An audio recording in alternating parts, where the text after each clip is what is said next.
Hello বন্ধুরা, আমি তনুশ্রী চলে এসেছি একটা নতুন ভিডিও নিয়ে। আর আজকে যাকে নিয়ে কথা বলতে এসেছি সে হচ্ছে নান আদার দ্যান আমাদের ওয়াইটি টিনু সুন্দরী। টিনু সুন্দরীকে নিয়ে কথা বলতে এসেছি। তো চীনার কালকে একটা ভিডিও তোমাদের আমি বলেছিলাম যে ভিডিওটা আমি দেখিনি, জাস্ট থাম্বনেলটা দেখেছি। তো থাম্বনেলটা দেখার পরে আমার কালকের ভিডিও কমপ্লিট হওয়ার পরে ওর ভিডিওটা দেখলাম এবং যেখানে ও ভীষণ আপসেট, ওর চোখ থেকে জল বেরোচ্ছে, নিজেকে সামলাতে পারছে না। এবং এটা নিয়ে কালকে পুরো ওয়াইটিতে অনেকে অনেক রকমভাবে অনেক অ্যানালাইসিস করেছে, অনেক মন্তব্য পেশ করেছে যে কেন। কেউ কেউ বলছে যে আজকে চীনার এই পরিস্থিতির জন্য চীনা দায়ী, কারণ সে একটা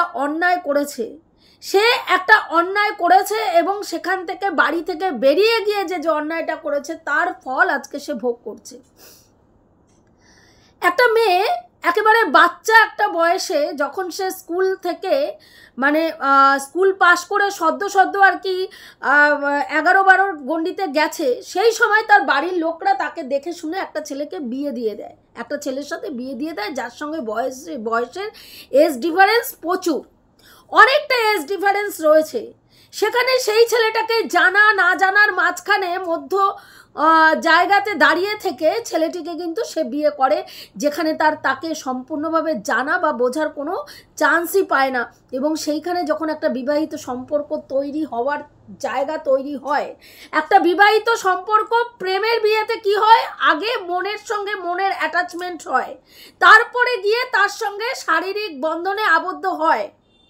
কিন্তু দেখাশোনার বিয়েতে কিন্তু একটা ছেলে এবং একটা মেয়ের মধ্যে মনের আন্ডারস্ট্যান্ডিং, মনের বোঝাপড়া, মনের ভালো লাগার জায়গা তৈরি হওয়ার আগেই তাদের সম্পর্কটা কিন্তু শারীরিক নিড থেকেই, শারীরিক আকর্ষণ থেকে ভালোবাসা জন্মায়।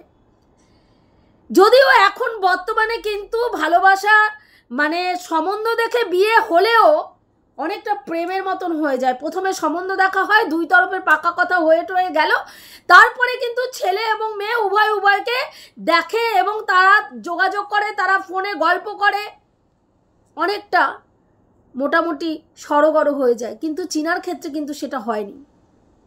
5টা দিন যেটা নিয়ে চীনাকে সব সময় কথা শুনতে হয় যে 5 দিন চীনা বিয়ের আগে ওই বাড়িতে কাটিয়ে এসেছিল, তার মানেই চীনা চরিত্রহীন মেয়ে। কিন্তু অপোজিটে যারা চীনাকে ওই বাড়িতে অ্যালাউ করেছিল তাদের চরিত্রের ওপরে কিন্তু কোনো রকম দাগ ওঠে না। একটি মেয়ের যখন ওই বয়সটায় থাকে তার শারীরিক নিড অনেকটা বেশি থাকে, সেই জায়গায় দাঁড়িয়ে তার এবং তার হাজব্যান্ডের মধ্যে বয়সের অনেকটা ডিফারেন্স রয়েছে। সেখানে যার তাকে বোঝা উচিত ছিল চীনার নিড, চীনার ভালো লাগা মন্দ লাগা, সেই জায়গায় দাঁড়িয়ে দুটো মানুষ যখন একত্রিত হয়েছে, সান্নিধ্যে এসেছে, দেখেছে তাদের চাওয়া পাওয়া সম্পূর্ণ ডিফারেন্স, কোনো জায়গায় কোনো মিল নেই। চীনা যেটাতে স্যাটিসফাই হয়, ননখোকা সেটাতে স্যাটিসফাই হয় না। ননখোকা যেটা চায় সেটা চীনার কাছে পায় না, কারণ ননখোকা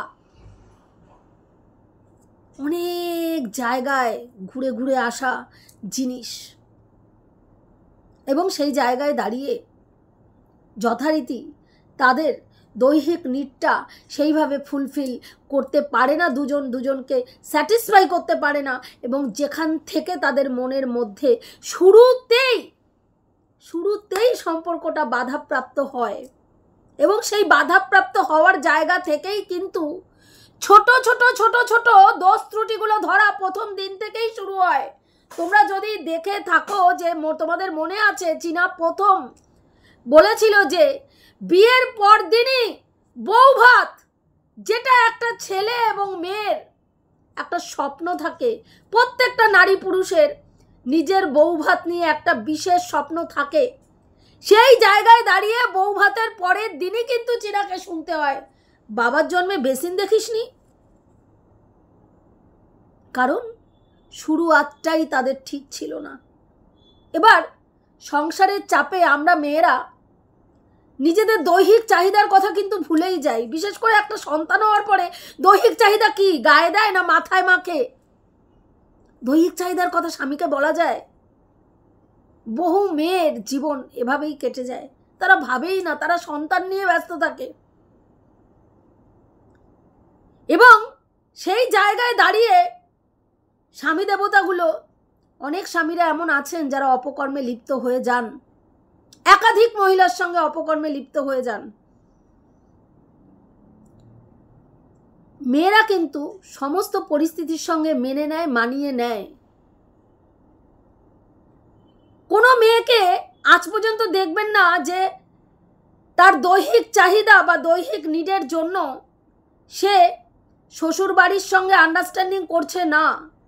বেশিরভাগ ক্ষেত্রেই কিন্তু আন্ডারস্ট্যান্ডিং করে, মেনে নেয়, মানিয়ে নেয়।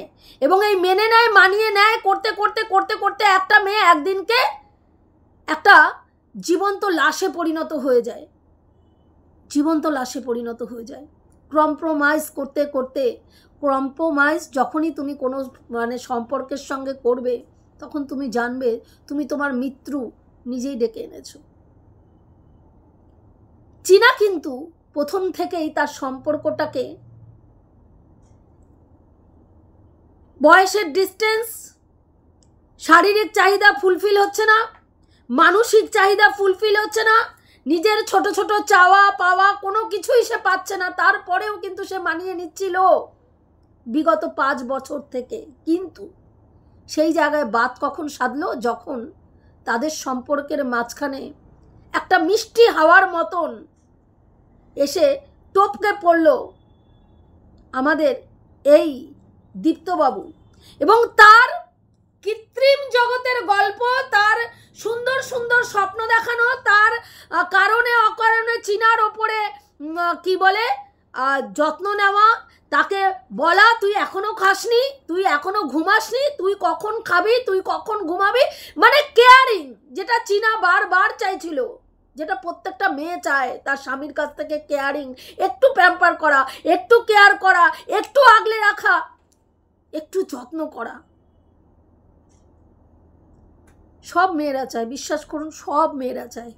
কোনো মেয়ে পায়, আর যারা পায় না তাদের মতন দুর্ভাগ্য, হতভাগ্য জীবনে কোনো মেয়ে হয় না। যে মেয়ে হয় সে জানে যে সে কতটা দুর্ভাগ্য নিয়ে পৃথিবীতে এসছে, যেটা চীনা বিগত 5 বছরে উপলব্ধি করেছে হাড়ে হাড়ে, মজ্জায় মজ্জায়, যে সে ওই বাড়িতে কতটা অবহেলিত, কতটা লাঞ্ছিত, কতটা বঞ্চিত একজন মানুষ ছিল, যার বেরিয়ে আসার পরে তার শ্বশুর বাড়ির একটা লোকের ওপরে কোনো রকম এফেক্টই পড়েনি। একটা মানুষ 5টা বছর কাটিয়ে আসলো, সেখান থেকে বেরিয়ে আসার পরে তার শ্বশুর বাড়ির লোকের একটা মানুষের ওপরে একটা এতটুকু দাগ লাগেনি। বুঝতে পেরেছেন তো তার তার তার মানে প্রয়োজনীয়তাটা ওই সংসারে কতটা ছিল, সে কিভাবে ছিল, সেখান থেকে কিন্তু বোঝা যায়। কিন্তু চীনা কিন্তু তার সংসারটা ছাড়তে চায়নি।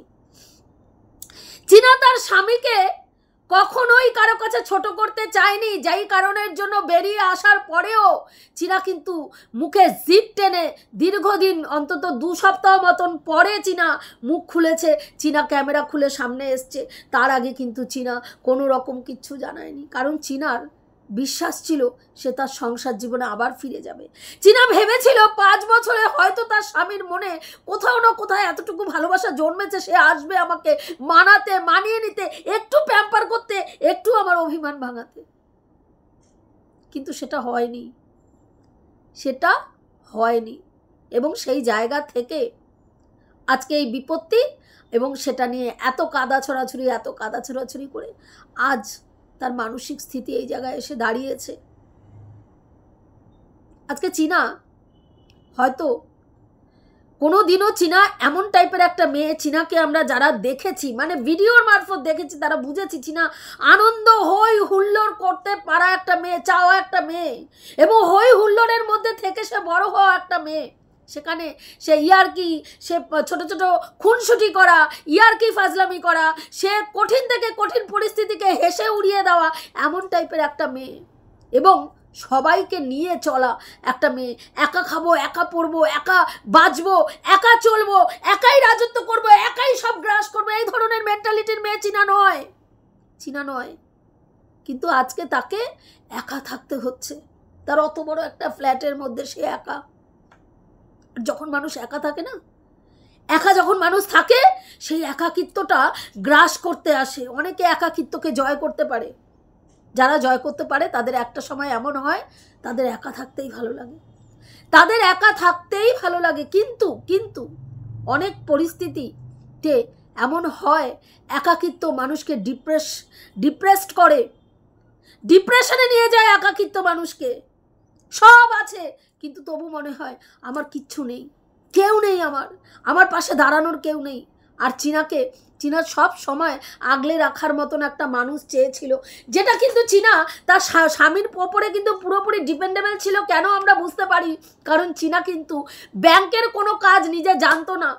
তার অ্যাকাউন্টে টাকা আছে, সেই টাকা কখন উঠছে, কখন খরচা হচ্ছে, সেই খাতে কখন টাকা জমা পড়ছে, কখন টাকা উঠে যাচ্ছে, চীনা জানতোই না। যার জন্য চীনা যখন ওই বাড়ি থেকে বেরিয়েছিল, তার পাসবইটা, ব্যাংকের পাসবইটা নিয়ে বেরিয়েছিল, কিন্তু তার অ্যাকাউন্টে যে কোনো টাকা নেই। তা সে ওই বাড়িতে থাকাকালীনই যে তার সমস্ত টাকা ট্রান্সফার হয়ে গেছে দুটো অ্যাকাউন্টে, চীনা জানেই না।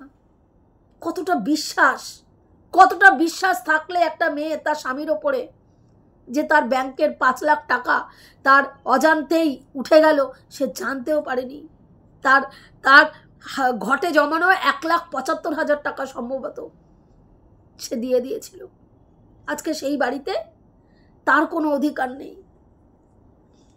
যে স্বামী তার ছোট ছোট চাওয়া পূর্ণ করতে কোনোদিনও চায়নি, কোনোদিনও একটা পুজোর জামা চাইলে বলা হয়েছে এবছর বাড়ি তৈরি হবে, জামা কাপড় হবে না বলে মুখের ওপরে বলে দেওয়া হয়েছে। আজকে সেই স্বামী একটি 12 জনের ফেলে দেওয়া থুতুর জন্য সকালবেলায় আমন্ড, সকালবেলায় ওর নাম কি বলে, কিশমিশ, বাদাম, খেজুরের অ্যারেঞ্জমেন্ট করছে, কখনো পনির পরাঠা, কখনো জবের জবের রুটি অ্যারেঞ্জমেন্ট করছে, যেটা কিন্তু মনের ভেতরে কোথাও না কোথাও গিয়ে নাড়া দিচ্ছে। আজকে বারবার সেই স্বামী লোকের কাছে বলেছে, ফেলে দেওয়া থুতু আমি চাটি না, ফেলে দেওয়া থুতু আমি চাটবো না। আর সেই স্বামী যখন একটা 12 জনের ফেলে দেওয়া থুতুকে চাটছে, তখন কিন্তু এইখানটায় গিয়ে লাগছে চীনার, যেটা লাগছে।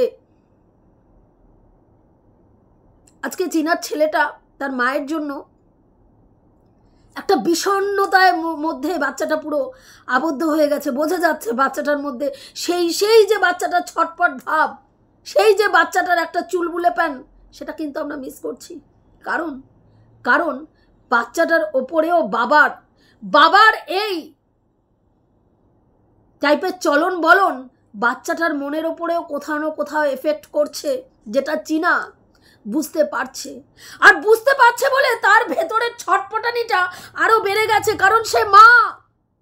কালকে সে বলেছে, আমার ভেতরে কিছু একটা হচ্ছে যেটা আমি কাউকে বলতে পারছি না, কিন্তু আমার ভেতরে একটা কিছু হচ্ছে, কারণ সে মা।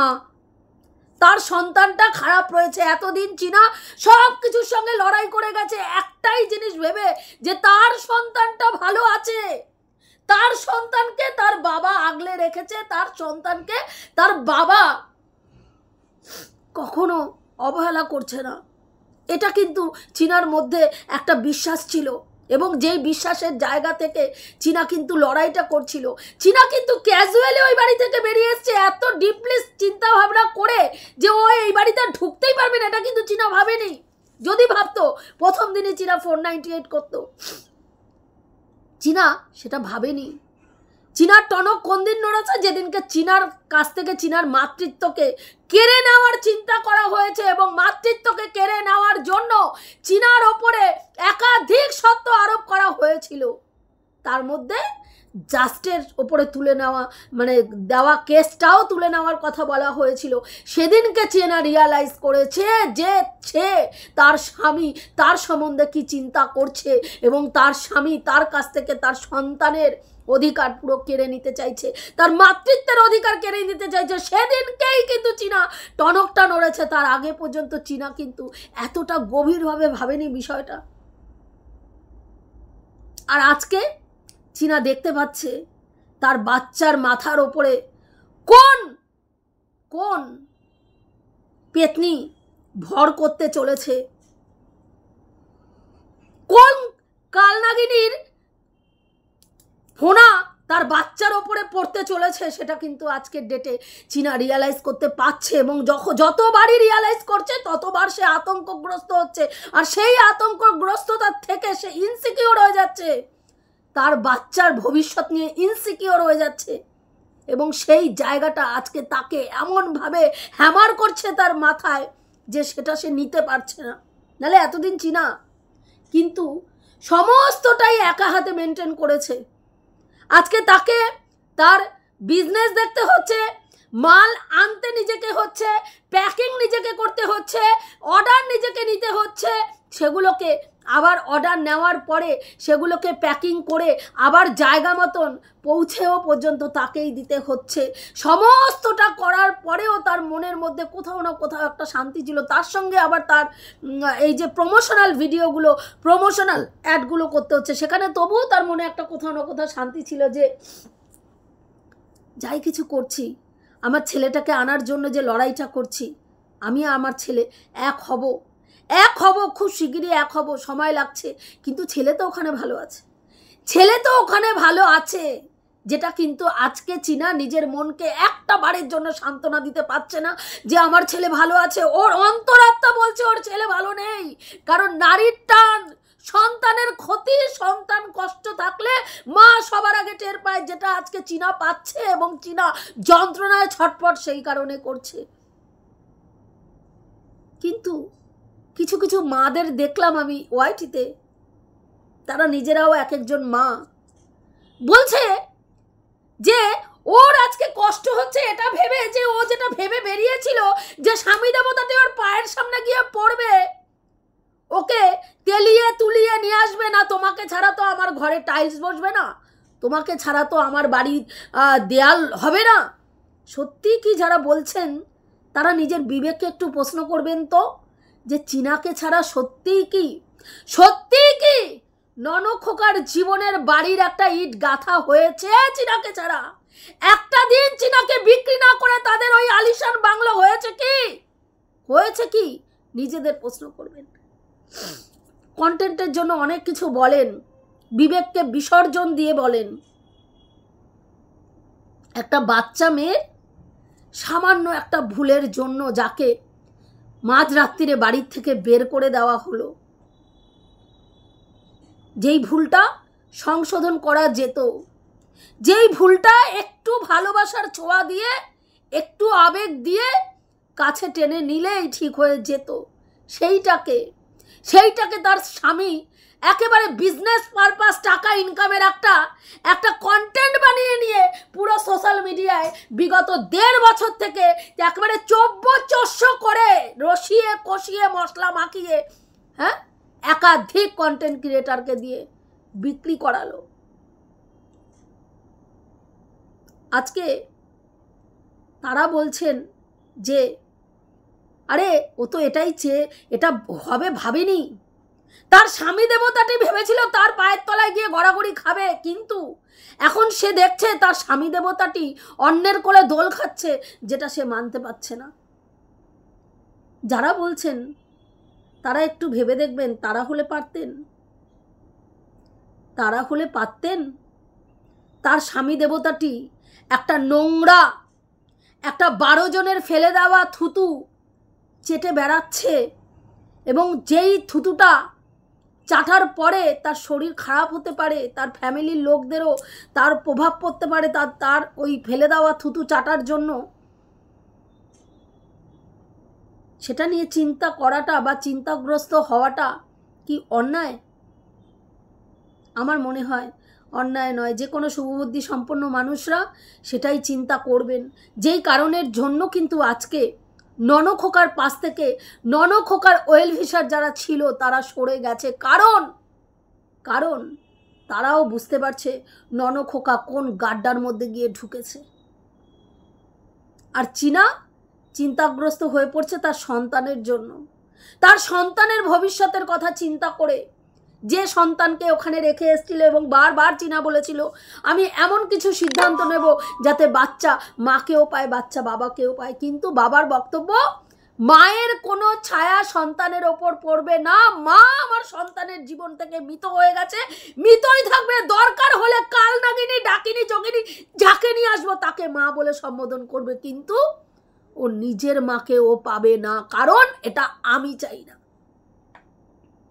যেটা চলছে, যেটা বিগত 1.5 বছর থেকে চলছে, একটা মানুষের খামখেয়ালিপনা, একটা মানুষের ঔদ্ধত্য, একটা মানুষের রিভেঞ্জফুল মেন্টালিটি, একটা মেয়েকে তোড়পে তোড়পে, একটা মা এবং সন্তানকে তোড়পে তোড়পে শেষ করে দিচ্ছে। আর আমরা অসহায়ের মতন তাকিয়ে দেখছি, কারণ আমাদের সত্যি কিছু করার নেই। আমরা ক্যামেরা খুলে আমাদের বক্তব্য পেশ করতে পারি, আমরা চীনাকে ভরসা দিতে পারি, আমরা বলতে পারি চোখের জল আনিস না, নিজেকে স্ট্রং কর, কোনো পরিস্থিতিতে তোর ভেঙে পড়াটা উচিত নয়। ক্যামেরার সামনে তুই ভেঙে পড়লে অপোজিটের মানুষরা যারা তোকে তোর নামে 1 গ্লাস জল বেশি খায় তারা বলবে ওই তো আবেগ বিক্রি করে ইনকাম করতে এসছে, চোখের জল দেখিয়ে রেভিনিউ ইনকাম করতে এসছে। আবেগ বলে ও শো করে না, করছে তো, এই তো দেখুন না আবেগ শো করছে, এই তো কাজে কাজে ভিউজ নেমে গেছে, ভিউজ আপ করতে হবে ভাই। এর নাম সোশ্যাল মিডিয়া, যেখানে আবেগকে মানুষ কৃত্রিমভাবে, যেখানে চোখের জলকে নিয়ে মানুষ খিল্লি করে। কিছু বলার নেই, শুধু বলবো নিজেকে স্ট্রং কর। একা তোকে যখন চলতে হবে একা চলা অভ্যাস কর, জীবনের প্রত্যেকটা স্টেপে একা চলা অভ্যাস যে করতে পারে তাকে আর কেউ কিচ্ছু দেখিয়ে ভয় দেখাতে পারে না, বিশ্বাস কর। যে মানুষ একা তো চলতে শিখে যায়, যে মানুষ একা থাকতে শিখে যায়, যে মানুষ 1000টা লোকের মধ্যে থাকতে ভালোবাসে কিন্তু সময় যাকে একা করে দেয়, হঠাৎ করে সে একা হয়ে যায়। তারপরে সে যখন একা ধাক্কা খেতে খেতে সে যখন স্ট্রং হয়ে যায় আর একা থাকতে সে যখন আর ভয় পায় না, তখন দেখবি আর তোকে কেউ কোনো কিছু ভয় পাওয়াতে পারবে না। কারো কোনো নোংরা উদ্দেশ্য সে তোকে নিয়ে ফুলফিল করতে পারবে না।